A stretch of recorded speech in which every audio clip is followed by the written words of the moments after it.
Your feelings are very real. However, they are not valid. Hi, I'm Nick. This is 10 Minutes with Nick. Happy Turkey Day to everybody. Hope you all had a good Thanksgiving. I know I certainly did. Thank you to everybody who likes and subscribes. I imagine that today many of you are going to decide if you truly do like me and wish to continue to subscribe to me. This will be fun for me. It may be fun for you. It may not be fun for you. But we'll find out. We'll go on this journey together. It'll be a grand old time. You'll see. Here we go.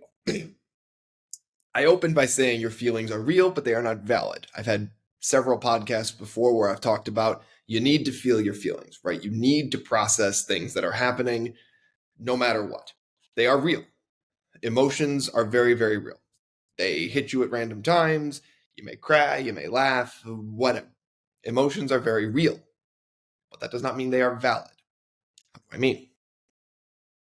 This comes up typically in debates, and it comes up online all the time. And Twitter has become a real problem with this. Twitter, Instagram, TikTok, whatever, because they give you a platform to just spew whatever you're feeling in the moment, to spew it out.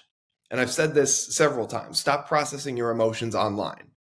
It's not healthy. It gets a lot of views and it draws a lot of attention, but that creates a negative feedback cycle in your own head to then process your emotions more online.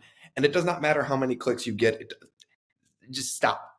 OnlyFans is incredibly popular. That doesn't make it a good thing for you or for society, right? Like, none of that. But there's a thing going around right now. Things that people are saying. The world's chaotic. Everything's moving in 16 different directions. It's hard to keep track of what's up and what's down. So what people say to help you kind of sort through the mess that is the world is they say to you, your feelings are valid, right? But they'll say this instead of a correction. What do I mean by that? Well, I feel like 2 + 2 = 5. That is my feeling. I woke up today and I had this crazy dream and I feel like 2 + 2 = 5. I need to process that, right? It's a very real feeling. It happened. It's in my head. Just because it's in my head doesn't make it any less real. Just listen to Dumbledore and Harry Potter. But 2 + 2 does not equal 5, no matter how I feel about it, right? And before somebody comes at me, this is not about. I'm not reaching into any debates on gender or whatever. I'm not touching that. We're not going anywhere near that. Put that aside. Lay that down. Before those torches and pitchforks come out, lay that down. I feel like 2 + 2 = 5 today. I feel it. I feel it strongly. The habit people have today is instead of saying, that's not true.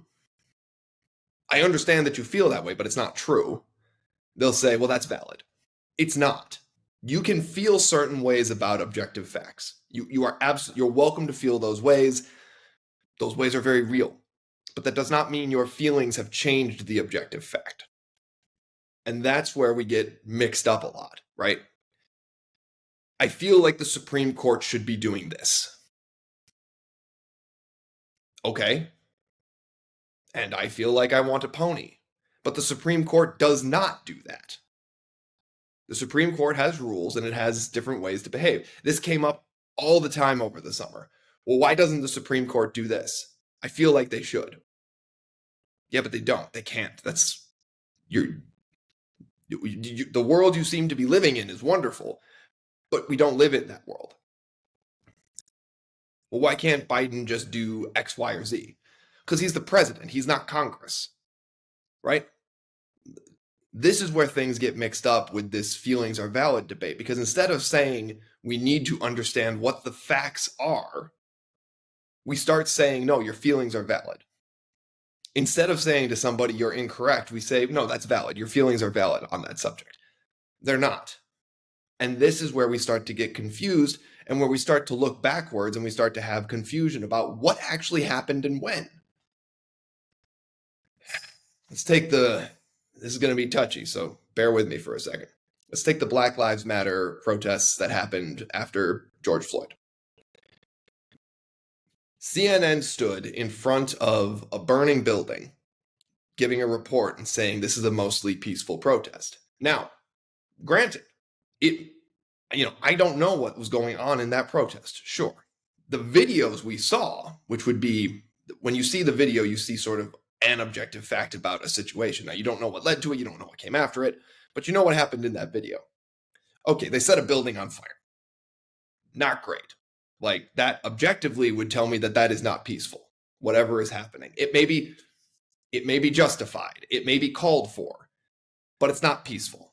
This is where we start to run into problems with objective fact, is because we start to skew them. And when there is no objective fact, you have no choice but to say your feelings are valid, because nobody knows what the facts are anymore anyway. This is where I run into problems with your feelings are valid. It creates situations where we become open to manipulation.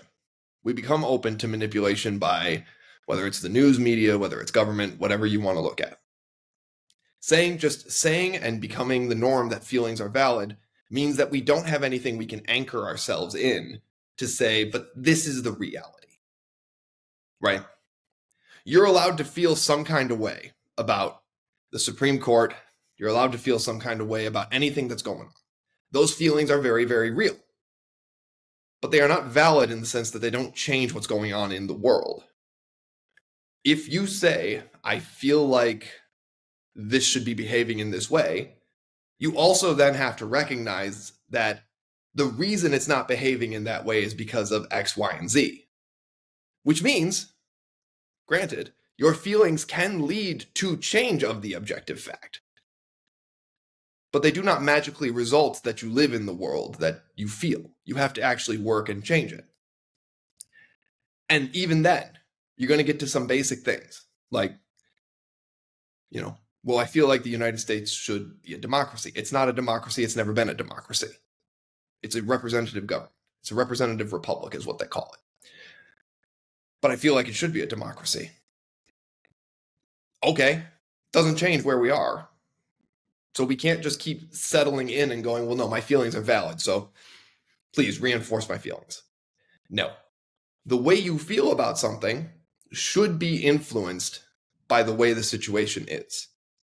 And the reason you end up with, and this is just a theory, this is not backed by anything, but the reason you end up with a lot of anxiety and a lot of struggle in your head, and the reason you end up with sort of what's wrong with reality, is that you don't allow objective fact to come through and challenge your feelings. Your feelings have to be challenged in order for your brain to maintain a healthy perspective on things. Your feelings are entirely real, and they should inform things that you do.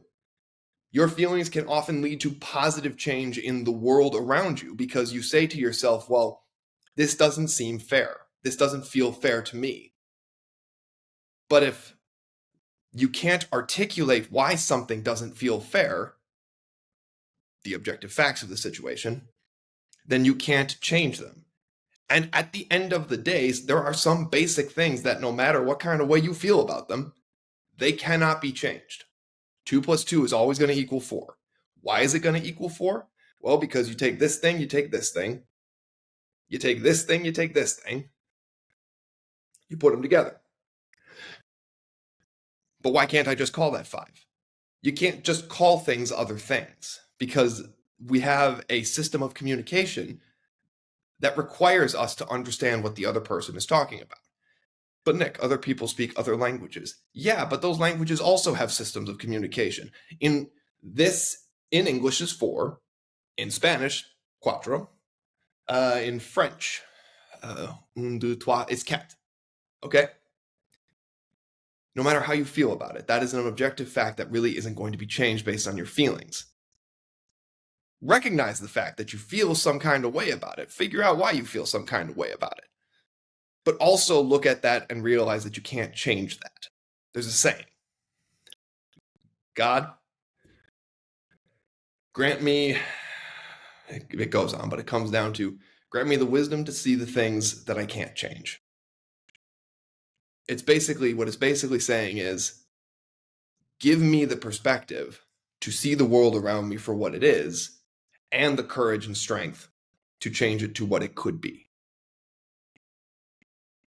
But just saying to yourself, my feelings are entirely valid on this topic is just not, you've skipped a bunch of steps with that. Step number one, you need to know what's going on in the situation. And you need to be open to understanding what's going on in that situation, which might mean being very uncomfortable, understanding that the world is not built to make you not feel some kind of way. And that should be a good thing, because if you are in the reality that we live in and you say to yourself, this isn't comfortable, this doesn't feel right, that's good, because that can spur change. And that can spur you to say, well, wait a minute. The Supreme Court should act like this. Well, do you know how the Supreme Court is supposed to act under the laws of the country? No? Well, go look it up. It's there. It's in the documents. Constitution, court precedent, all that stuff is out there. Once you understand how it does work, you can then start to say to yourself, okay, well, how do I go about changing that? If you just say, no, it should work the way I want it to, my feelings are valid. No, your feelings are real. They're just not valid. Feel your feelings. Let them make you feel some kind of way.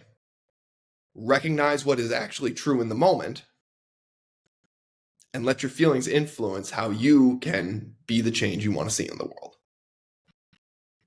If this made sense, like and subscribe. If it made no sense, that's fine. I usually don't make any sense, but I still do the things that I do, which is talk into my computer and hope I entertain you in some kind of way. If you liked it, like and subscribe. If you didn't, leave me a mean comment. Somebody told me the other day I don't know what I'm talking about. They're probably right. I'm Nick. This is 10 Minutes with Nick. Have a great day.